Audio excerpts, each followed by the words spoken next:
A Quiet Place is an awesome, contained horror/thriller movie, and if you have the chance, go out and see it right away because I'm about to spoil some things in this movie. Now, this was a great monster horror/thriller movie, but I think there's a bigger meaning in this movie that the director John Krasinski was trying to get across. The monster alien invasion is just a catalyst to tell a story / send a message about parenting and protecting your children no matter what. Now, the mother and father in this movie are played by John Krasinski and Emily Blunt, who are actual, in real life, partners. They're married. I can't remember their characters' names, so for the rest of this little explanation that I'm going through, I'm just going to refer to them as John and Emily. So this message of parenting and protecting your children no matter what is evident in a scene with John and Emily when they're stuck down in the basement hiding from one of the monsters after Emily just had their newborn baby while their other two children are hiding outside after getting separated from John, their father.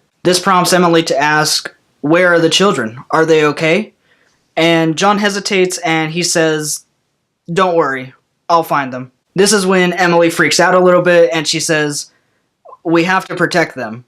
Who are we if we cannot protect them?" This message of parenting and protecting your kids no matter what is further cemented in TV interviews with John and Emily for this movie also. I think that for me, the most important thing that I bonded to was this idea of family, that this idea that these parents would do absolutely anything for their kids. And just before I read the script, we had our second daughter. Emily had our second daughter. I was just there to watch.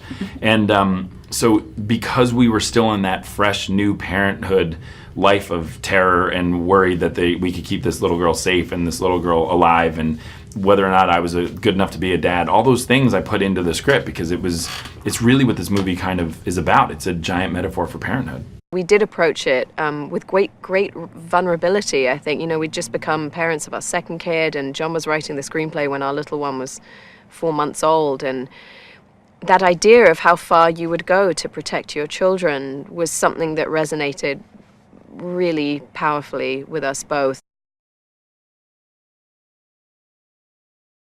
In the movie, in the beginning, we see that it is day 89 since the invasion. The whole family is at a pharmacy to find medicine for their older son, while their youngest son finds a toy rocket that makes a lot of loud noises. And before the kid has a chance to turn it on and make all kinds of noises that would attract the monsters because they're blind and they hunt by sound, John, the father, takes the batteries out and makes the youngest son leave the batteries and the toy behind. The daughter feels bad that he's sad that he can't have the toy, so she gives him back the toy without the batteries. But the youngest son ends up grabbing the batteries and putting them back into the toy rocket. As they're walking back home, the youngest son is in the back of the pack, and he turns on the toy rocket to play with it. The noises attract a monster, and as the father is running towards his youngest son to turn off the toy and keep him quiet, one of the monsters snatches the kid and most likely kills him. After that, it cuts to black, and we see that it has been about another 100 days since that incident. Emily is pregnant now with a new baby, and up until John and Emily have that conversation that we talked about in the basement about protecting your kids, you can tell John resents his daughter a little bit and blames her a little bit for his youngest son's death. When John and the older son are all alone, the older son asks John if he blames her for the youngest son's death. And even though he says, no, of course not, you could tell he kind of does. It also seems like the more important priority to him is protecting his wife and unborn baby, probably to replace the hole in his heart from losing his youngest son. Don't get me wrong, he still values his children's safety. It's very evident in this movie.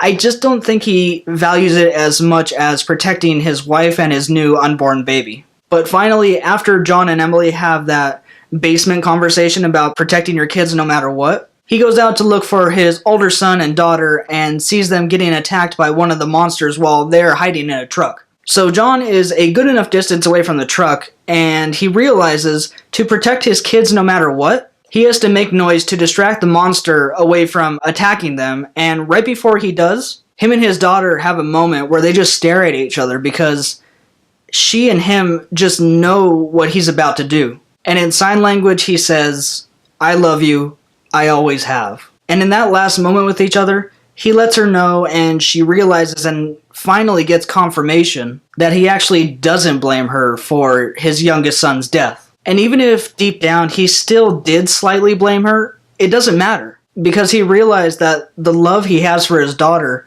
had to trump any resentment that he had for her at all. It was just such a beautiful and powerful moment that you don't really see in a lot of horror movies. This horror movie actually had a lot of heart to it. And just writing all that stuff down, it almost made me cry, because it was just such a beautiful moment in the movie. After that, the kids escape and they make it to the basement in the main house where their mother and the newborn baby are waiting for them. And the daughter finds a bunch of hearing aids that her dad was working on for her to help her hear, even though she's deaf. And she further realizes in that moment that he really did love her and always has. And it's because he put a pretty powerful speaker on her main hearing aid that she wears all the time that she was able to figure out that the feedback from the speaker on the hearing aid weakened the monsters just enough to kill them. So this shows that even after the father's dead, he's still, in a way, protecting his children. But yeah, anyways, like I said, A Quiet Place is a great movie because it's more than just a monster horror movie. And it actually has an important and meaningful message in it, which is rare for horror movies. Bravo, John Krasinski. I am excited to see what else you have planned in the future. Anyways, guys, thank you so much for watching. Like, comment, and subscribe, and click that notification bell because that's important now, I guess. And I will see you guys next time. Bye.